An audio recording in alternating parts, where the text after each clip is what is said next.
Uy, shoutout sa mga kabataan dyan! Yung mga pinag-aaral ng magulang, pero puro jowa ang inaasikaso. Baka mamaya, mamaya. Eh, di maghanap ka! Hanap mo. Problema ko ba yun? Eh, di magtrabaho ka! Obligasyon mo yun! Nagtrabaho naman ako, anak, para sa inyo. Eh, sa ganito lang talaga sa akin. Eh, kulang lang yung binibigay niyo sa akin! Ros, ano yan? Bakit mo ginaganyan si nanay? Ano mo pake mo? Ako na nagiinuman kayo? Pakailan mo! Ano ka pakailan? Gusto sumagot? Ha? Ate mo ako? Wala akong pakailan? Bukas ka naman, kala mo kagulang ko lang. Hindi mo ako kagulang, ako nagpalaki sa'yo! Wala akong Ako pakailan. nag-alaga sa'yo! Inutusan pa kitang alagaan mo ko? Napakabakit mo talagang bata ka?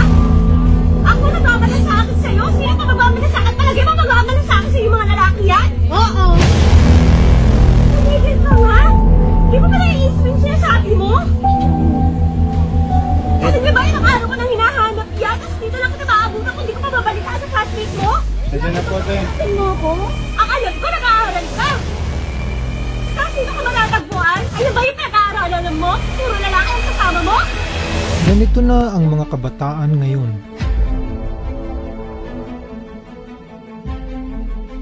Nilason na ng sanlibutan ang mga kabataan.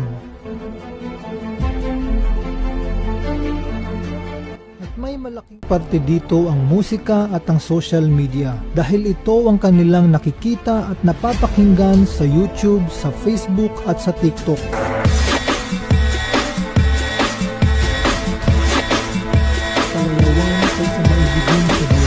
Sinabi rin sa propesiya na sa mga huling araw ang mga tao ay magiging maibigin sa kalayawan kaysa maibigin sa Diyos.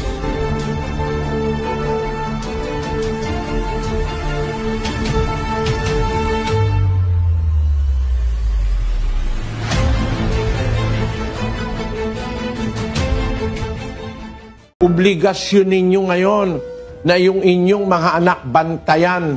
Huwag niyong bigyan ng cellphone.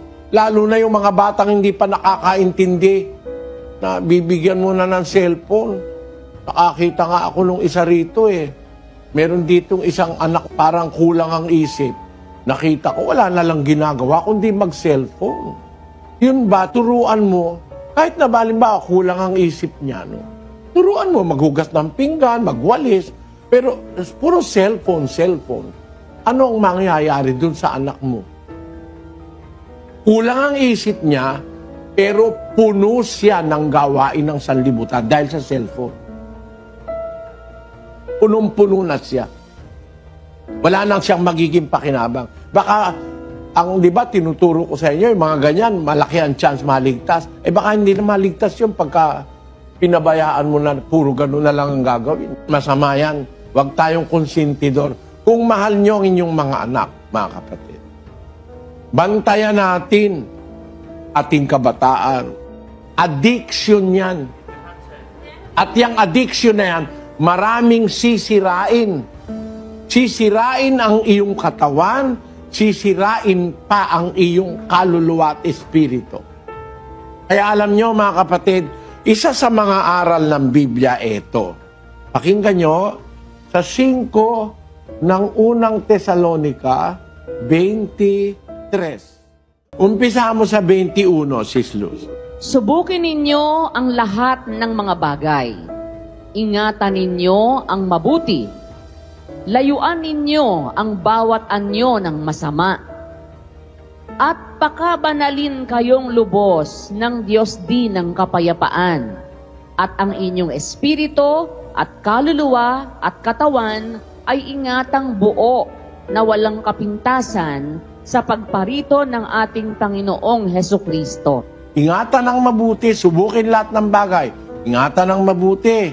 Tapos, layuan ang bawat anyo ng masama. Tapos, at pakabanalin kayong lubos ng Diyos din ng kapayapaan at ang inyong espiritu at kaluluwa at katawan ay ingatang buo na walang kapintasan sa pagparito ng ating Panginoong Hesukristo. hindi ka lumayo sa masama. Pag hindi mo iningatan ang mabuti, hindi ka lumayo sa masama, you are practically destroying your whole being. Sinisira mo na ang buo mong pagkatao, katawan, kaluluwa, espiritu, pag hindi ka sumusunod sa aral ng Diyos.